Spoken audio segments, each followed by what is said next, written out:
ఈ వీడియోలో అయితే ఊరంతా ఊరేగింపు చేసి నిమజ్జనం చేయడం చూద్దాము. మేమైతే బాగా ఎంజాయ్ చేసాం చూడండి.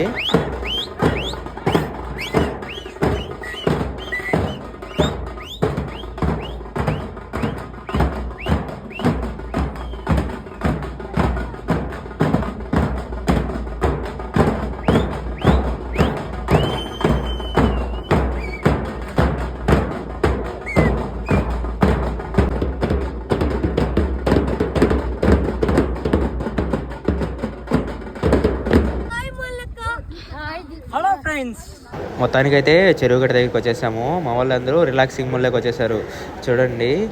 ఇప్పుడైతే చెరువు గట్ట దగ్గర ఇంకా వినాయకుడికి పూజ చేసుకొని ఇంకా నిమజ్జనం చేయడానికి రెడీ అయిపోయాము. చిన్నపిల్లలందరూ చిన్న వినాయకుళ్ళు తల మీద పెట్టుకొని నిమజ్జనం చేస్తున్నారు చూడండి. ఇక మొత్తానికి పెద్ద వినాయకుడిని కూడా నిమజ్జనం చేసేసాము. ఇంకా ముంచేశారు. మళ్ళీ 3 times ఎత్తి ముంచాలి కదా చూడండి. 3 times అయితే ముంచేస్తున్నారు. లాస్ట్లో అయితే మంగళహారతి ఇస్తారు కదా. సో హారతి స్వామివారికి సమర్పించేసి అంతా మంచి జరగాలని కోరుకుంటూ స్వామివారి ఆశీర్వాదం తీసుకొని ఇంకా మొత్తానికైతే ఇంటికి బయలుదేరిపోయాము. ఉంది బట్ ఇప్పుడు వెళ్తేనే కదా మళ్ళీ నెక్స్ట్ ఇయర్ వస్తాడు. ఫాలో సబ్స్క్రైబ్ చేయొచ్చు కదా మామ.